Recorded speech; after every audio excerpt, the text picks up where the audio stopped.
No sé si hay hermanos de lengua española aquí. ¿Sí? ¿No? ¿Sí? ¿Dónde están?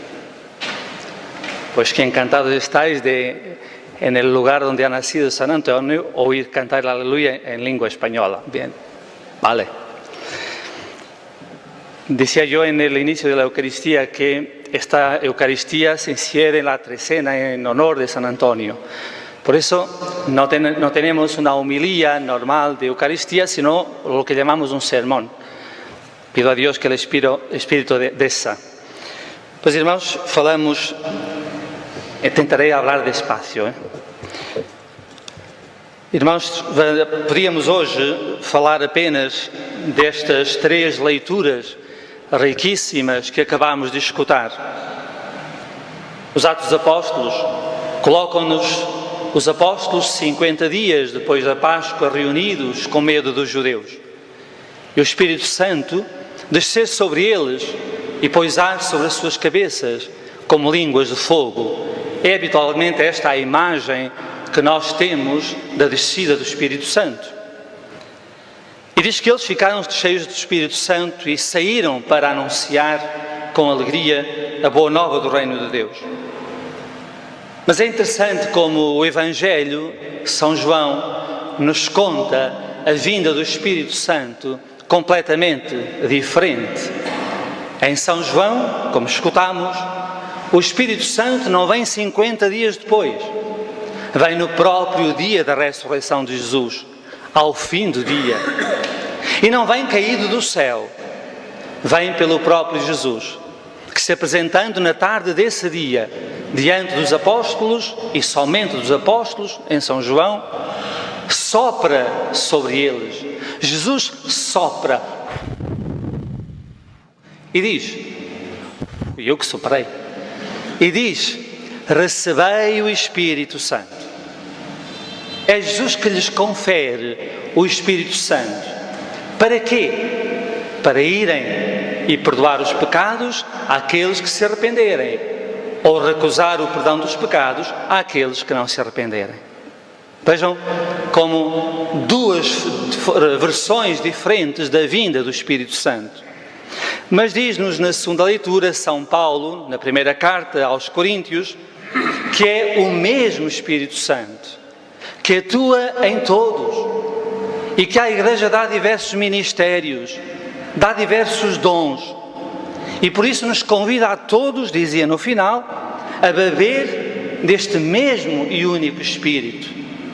Espírito Santo que é fogo, Espírito Santo que é sopro, mas que é também, no dizer de São Paulo, água que jorra, como se fora a água que purifica. Mas irmãos, eu não quero, enfim, até porque estamos na trezena de Santo António, não quero deixar de neste dia vos falar do Espírito Santo nos sermões de Santo António. Ao longo já destes 10 dias, porque começámos no dia 31, tenho vindo a apresentar-vos, a partir dos sermões de Santo António e mais ou menos em consonância com as leituras, temas sobre a forma como o nosso grande santo, pregando pelo mundo, anunciou a fidelidade à Igreja e ao Evangelho.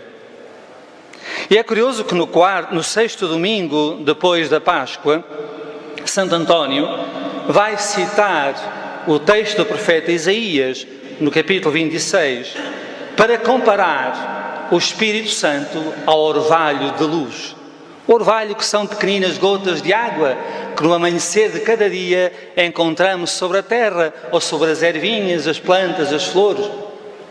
Mas vamos ver o que diz o profeta Isaías. Diz o Senhor por Isaías: os mortos viverão, os meus, a quem tiraram a vida, ressuscitarão. Despertai e cantai louvores, vós os que habitais no pó, porque o teu orvalho será um orvalho de luz. E a seguir Santo António explica porque é que compara o Espírito Santo a este orvalho de luz. Diz Santo António: o orvalho significa o Paráclito, o Espírito da verdade, que ao descer suavemente ao espírito do pecador, torna agradável o calor do sol. Isto é, diz Santo António, refrigera a concupiscência da carne, refrigera a alma do pecador, tal como o orvalho da manhã refrigera a ardência do sol. E mais adiante conclui Santo António: o Espírito Santo retamente se chama orvalho de luz. Orvalho porque dá refrigério, de luz porque ilumina. E sobrevindo, pois, o orvalho de luz, isto é, vindo a nós este Espírito Santo, como orvalho de luz, os mortos ao pecado viverão da vida da graça, e os perdidos com o gládio da culpa, isto é, a gládio significa as pequenas espadas que os soldados romanos usavam com 2 gumes. Portanto, voltando, os perdidos com o gládio da culpa, diz Santo António, hão de ressuscitar na primeira ressurreição, para exclamar: despertai, entoai cânticos a Deus, porque o Espírito Santo é o orvalho de luz, Pai dos penitentes, Consolador daqueles que gemem. Vejam as imagens bonitas, para quem tem acompanhado esta trezena permanentemente nos sermões de Santo António, vai buscar textos à Sagrada Escritura para atualizar a mensagem da vida da Igreja no seu tempo, há 8 séculos, mas também hoje. Santo António vai também falar-nos, a propósito do Espírito Santo, da fé e do batismo na Santíssima Trindade. Mal fora que Santo António não olhasse e unisse o Espírito Santo no mesmo amor do Pai e do Filho. Pois vejam o que nos diz Santo António, indo buscar o texto do Evangelho de São João, no capítulo 15. Um pouco antes deste texto que nós hoje ouvimos. Hoje escutámos o capítulo 20. Então diz-nos Santo António, do mesmo 6º sermão da Páscoa, recordando a promessa de Cristo: quando vier o Paráclito, que eu vos enviarei do Pai, o Espírito da verdade que procede do Pai. Jesus diz que Ele o envia do Pai, mas o Espírito procede do Pai. Vem do Pai enviado pelo Filho, no dizer de São João, no capítulo 15. Então Santo António mostra-nos, antes de mais, a sua fé plena em Deus Trindade Santa. Diz-nos ele que o Espírito Santo é enviado pelo Pai e pelo Filho. Os três são de uma só substância e de inseparável igualdade. Um único Deus. Um único Deus. A unidade, diz Santo António, está na sua essência. A pluralidade está nas 3 pessoas, o Pai, o Filho e o Espírito Santo. Para logo de imediato o santo recordar que foi o próprio Cristo que, antes de subir ao céu, disse aos apóstolos: ide, batizai todos os povos, em nome do Pai, do Filho e do Espírito Santo. Capítulo 28 de São Mateus. Para concluir, Santo António: nesta Trindade se encontra a origem suprema de todas as coisas. E a seguir, para reforçar este seu pensamento, volta mais uma vez a recordar Santo Agostinho, o grande mestre da Trindade Santa. E diz Santo Agostinho: é Deus Pai, de quem procedem todas as coisas, de quem provêm o Filho e o Espírito Santo, dom do Pai e do Filho, igualmente incomutável com o Pai e o Filho, devemos adorá-lo e mantê-lo. Um só Deus, Pai, de que tiramos o ser, um Filho por meio do qual existimos, um Espírito Santo no qual estamos, princípio a quem recorremos, modelo que seguimos, graça que nos reconcilia. Que beleza!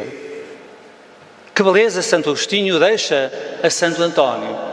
E Santo António partilha connosco nos seus sermões para nos falar deste Espírito Santo, princípio a que recorremos, modelo a que seguimos, graça que nos reconcilia. Dizia-nos a segunda leitura que é pela graça do Espírito Santo que nós podemos dizer Senhor. Jesus Cristo é o Senhor.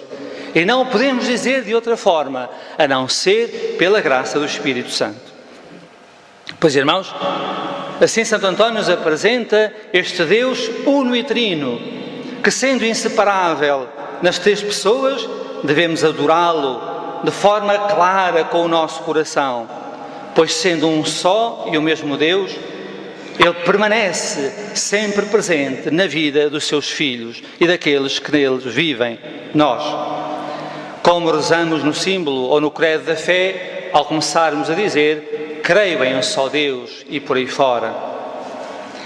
Mas é interessante como Santo António vai também unir o Espírito Santo a Nossa Senhora, a Maria. Embora hoje não vá falar muito disso, amanhã iremos celebrar em toda a Igreja a festa de Santa Maria, Mãe da Igreja, instituída pelo Papa Francisco, embora já se celebrasse particularmente, mas foi instituída pelo Papa Francisco para se celebrar na segunda-feira a seguir ao Pentecostes. E amanhã sim falar-vos-ei aqui de Nossa Senhora em Santo António. Mas, a propósito do Pentecostes e do Espírito Santo e Maria, no sermão deste domingo, domingo de Pentecostes, recordando também a primeira leitura, e encheram-se todos do Espírito Santo, e começaram a falar várias línguas, conforme o Espírito Santo lhes concedia que falassem, diz-nos Santo António: Ele, o Espírito Santo, é o único que enche a alma, que nem todo mundo pode encher.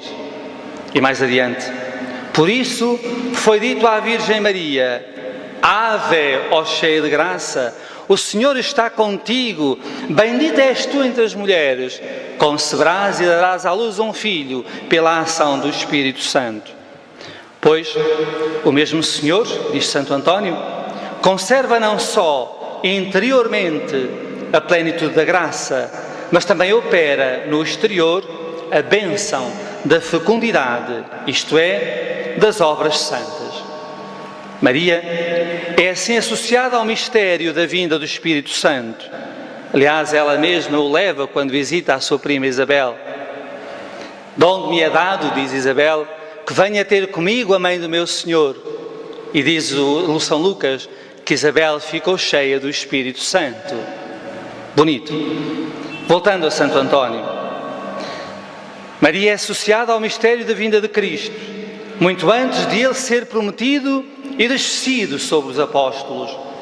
É o Espírito Santo que dá a vida, e vida ao próprio Deus que encarna no seio da Virgem Maria, para cumprimento da promessa do Pai de resgatar a humanidade decaída no pecado e na morte para a salvação eterna. Não fora o Espírito Santo descer sobre Maria, e nós continuaríamos condenados à morte eterna. Bendito sim de Maria, que recebeu o Espírito Santo. No mesmo sermão, voltando a Santo António e ao Espírito Santo, diz-nos Santo António: o Pai enviou o Paráclito em nome do Filho, isto é, para a glória do Filho, ou seja, para manifestar a glória do Filho. Então, para Santo António, Deus, ao enviar-nos o Espírito Santo, tem um único e mesmo objetivo: a glorificação do Filho. E por isso, logo a seguir, também Santo António, recorrendo ao início da criação no livro do Gênesis, fala do Espírito Santo no momento da criação, associando-o ao momento da ressurreição. Diz-nos ou recorda-nos Santo António que já na criação do homem, o Espírito de Deus está presente para dar vida. Diz no versículo 26 do primeiro capítulo do Gênesis: no sexto dia, disse Deus, façamos o homem à nossa imagem e semelhança.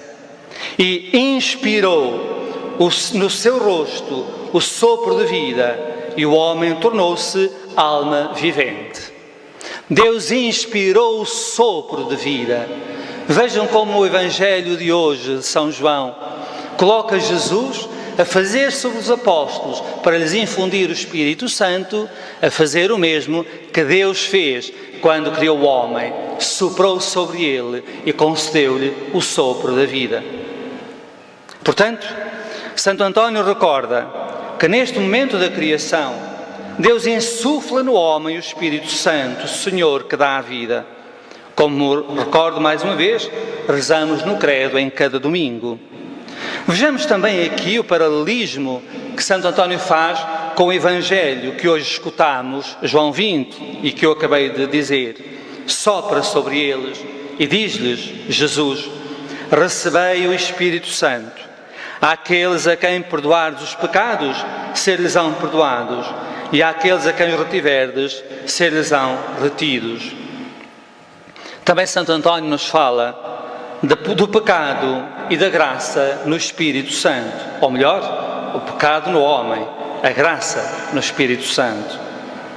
Mais uma vez recorre a Isaías, Santo António, no capítulo 1, versículo 18, quando nos fala em nome de Deus para prometer aos pecadores convertidos, e cito, se os vossos pecados forem como o escarlate, tornar-se-ão alvos como a neve. E explica Santo António, o escarlate é um pano, cor de fogo e do sangue. A neve é fria e alva, branquíssima. O fogo designa o ardor do pecado. O sangue é a imundícia do mundo. A frigidez da neve, a graça do Espírito Santo, a alvura da neve, isto é, ser tão branca, a pureza do entendimento.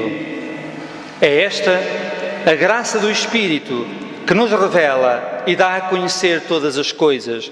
E António de Lisboa, mesmo a partir do Antigo Testamento, não deixa de nos recordar esta ação do Espírito de Deus ao longo da história do homem com Deus.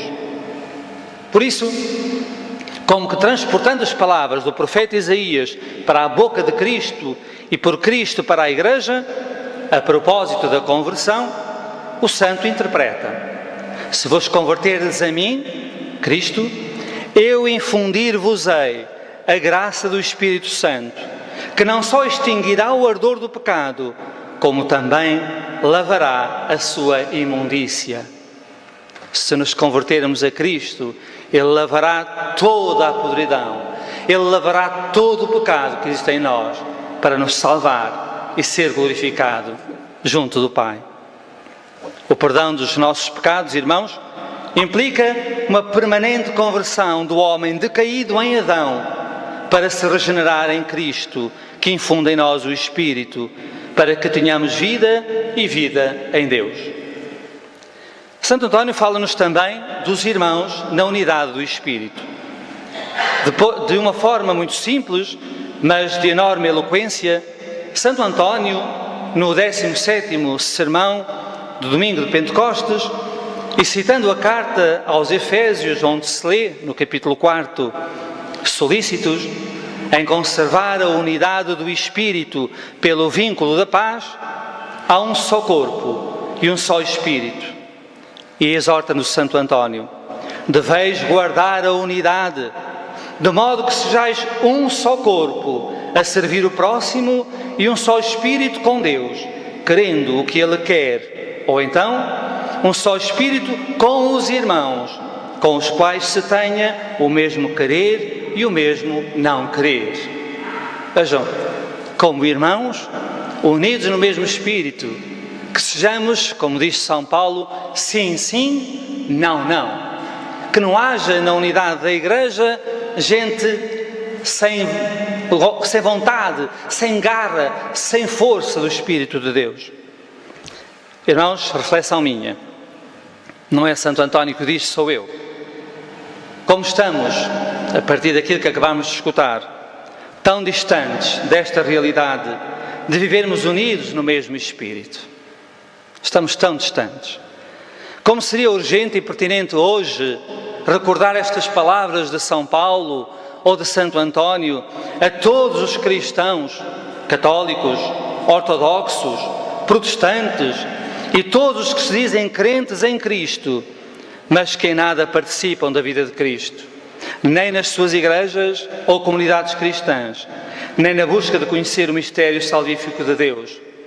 Para não falarmos já daqueles que muitos que hoje em dia e o que vou dizer digo com conhecimento do que digo, não são apenas palavras, para não falar daqueles que não só não vivem unidos a Cristo,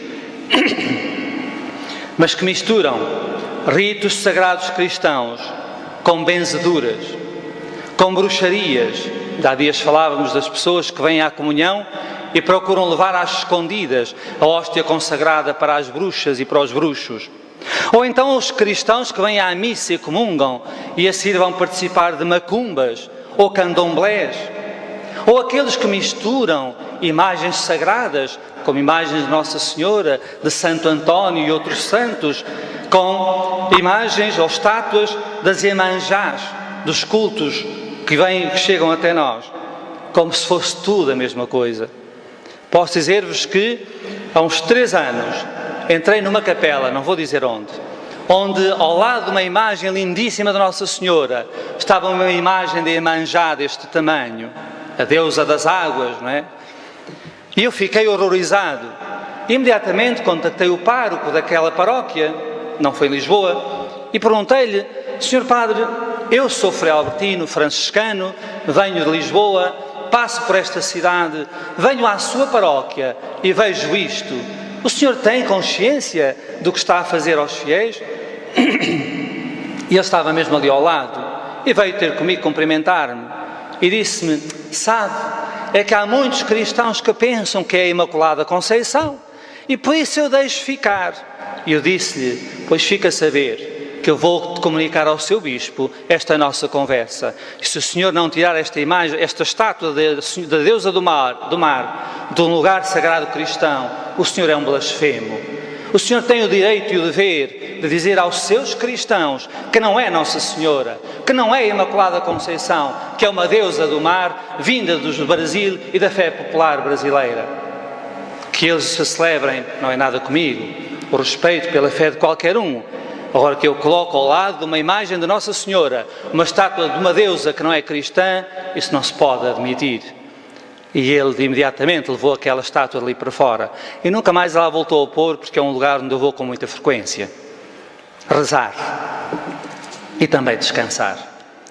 Pois, irmãos, se calhar poderíamos voltar a recordar aqui, como há dias fiz o sermão, Santo António como martelo dos hereges. Santo António para denunciar estas coisas. Dizia-nos a segunda leitura que há muitos dons do Espírito. Santo António, nos seus sermões, não esquece os dons do Espírito Santo. Mas tenho que vos dizer que ontem à noite, porque eu vou fazendo na véspera o sermão para o dia seguinte, ontem à noite eu tive que ler e reler e voltar a ler o texto que Santo António nos apresenta para perceber como é que ele via ali os dons do Espírito. E consegui, de um grande sermão de Santo António, resumir o seu pensamento. Então imagina, irmãos, que Santo António vai, para nos falar dos 7 dons do Espírito Santo, buscar o sonho do faraó do Egito. Estais recordados do José do Egito? Aquele que fora vendido pelos irmãos, filho do pai Jacó? Pois vamos recordar, ainda que abreviadamente, o que fora aquele sonho do faraó. E que José depois é chamado a interpretar. Eu resumi o sonho, portanto fiquem tranquilos que não vou demorar meia hora a contar-vos o sonho. Encontramos este texto no Gênesis capítulo 41, logo no início, mas também no livro do profeta Daniel, capítulo 2. Então o sonho é mais ou menos isto. O faraó teve um sonho. Estava de pé junto do rio Nilo, e do Nilo saíram 7 vacas, belas e gordas. Depois destas, saíram do rio outras 7 vacas, enfesadas e magrinhas, que devoraram as 7 vacas belas e gordas. Então o faraó adormeceu e teve um segundo sonho.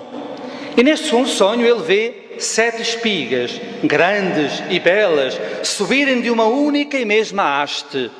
Depois, 7 espigas raquíticas e ressequidas, que engoliram as 7 espigas grandes e cheias. Então o faraó acordou e era apenas um sonho. Eu encurtei muito o sonho, ele é mais longo. mas está aqui o essencial.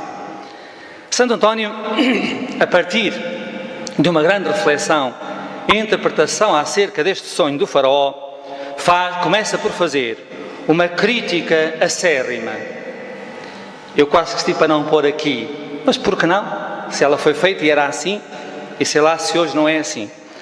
Começa por fazer uma crítica acérrima aos religiosos franciscanos, aos seus confrades, que se vangloriam de usar o seu hábito como se fosse um mero adorno, não como se uma veste sagrada se tratasse, e chama-lhes, aos seus confrades, tíbios e factos, expressões já usadas noutros sermões, que se exaltam a si mesmos na vaidade, na vã glória da santidade, muito bem adornados exteriormente, mas ossos ressequidos e mortos por dentro, aos quais, diz Santo António, acontecer-lhes-á o que se segue. Então vai e toma contigo outros 7 espíritos. E continua o texto. Pois, irmãos, Santo António, a partir do referido sonho e desta crítica aos seus confrades franciscanos, que assim procediam, querem mostrar-nos a nós hoje, como há 8 séculos, o valor dos dons do Espírito Santo. Só mais um bocadinho. Vejamos como é que Santo António interpreta aquele sonho de José do Egito no 3º sermão da Quaresma. O que significa, então, para Santo António, os 7 espíritos? Diz-nos ele, vejam a beleza desta comparação. Os 7 espíritos são aquelas 7 vacas. Não se assuste, minha querida, já lá vamos ver o resto final. Os 7 espíritos são aquelas 7 vacas, magras e macilentas, que devoram as outras 7, bonitas e de aspecto feliz e gordas de corpo. São também aquelas 7 espigas, tocadas de alfarroba, que devoram a plenitude e a formosura das outras 7. E são os 7 anos de nímia esterilidade, cuja grandeza consumiu a abundância dos 7 anos. O nosso querido Santo António, faz esta reflexão para imediatamente nos transportar para o sonho e chegar a esta conclusão. Agora sim, ele nos vai explicar o que são os 7 dons do Espírito Santo a partir do sonho. Conclui Santo António. As 7 vacas bonitas e muito gordas, e as 7 espigas cheias e formosas, e os 7 anos de fertilidade significam os 7 dons do Espírito Santo. Vejam que coisa fantástica. Significam aquelas vacas gordas, aquelas espigas formosas e aqueles anos de abundância, os 7 dons do Espírito Santo. E volta a citar o profeta Isaías, quando Isaías nos fala dos 7 dons do Espírito, a saber, a sabedoria, o entendimento, o conselho, a fortaleza, a ciência, a piedade e o temor de Deus. Diz-nos ainda Santo António que estes dons conferem àquele sobre quem repousam, espero que todos nós, a começar por mim, senão miserável serei eu, conferem, por causa da plenitude da fé em Jesus Cristo, a perfeição do duplo amor, o amor a Deus e o amor ao próximo, o dom da abundância, da fertilidade e da graça divina. Irmãos, os dons do Espírito Santo que hoje celebramos nesta solenidade do Pentecostes, como é que nós os guardamos hoje? Como é que nós os celebramos ao longo da nossa vida? É uma pergunta para respondermos. Como é que eu celebro estes dons do Espírito Santo? Como é que eu vivo estes 7 dons do Espírito Santo? Qual é o lugar que cada um deles ocupa na minha relação com Deus e com os irmãos? Termino. Receber os dons do Espírito Santo no batismo, no crisma ou confirmação, no sacramento da ordem, nos outros sinais sacramentais, implica da nossa parte uma adesão livre e consciente à fé como o dom de Deus, a sermos responsáveis pelo testemunho dessa fé professada, vivendo em cada momento numa entrega e escuta constante aos 7 dons do Espírito Santo. Quando abandonamos a fé ou não testemunhamos com amor sincero, estamos a desperdiçar tão grandes dons de Deus. E se assim acontece, poderá Jesus dizer acerca de nós, como disse aos fariseus do seu tempo, em São Mateus, capítulo 7, versículo 6, cito, para saberem que é Jesus que diz, não sou eu. Diz Jesus aos do seu tempo, e poderia se calhar dizer a muitos de nós hoje, não deis as coisas santas aos cães, nem lanceis as vossas pérolas aos porcos, para não acontecer que as pisem aos pés e, acometendo-vos, vos despedacem, como nos diz São Mateus. Como tantos hoje na nossa Igreja Católica, como tantos hoje que se dizem cristãos, noutras confissões cristãs, desprezam tais pérolas do Espírito, tais coisas santas, esquecendo que Deus nos dá tais dons para que sejamos salvos. Pois, irmãos, encontrei num dos sermões, no 4º sermão do domingo depois do Pentecostes, Santo António a rezar assim: rogamos-te, portanto, Senhor Jesus Cristo, que com a medida da fé dividas conosco os carismas do Espírito Santo e nos enchas com a medida da penitência, para que depois o teu rosto nos sacie com a medida da glória.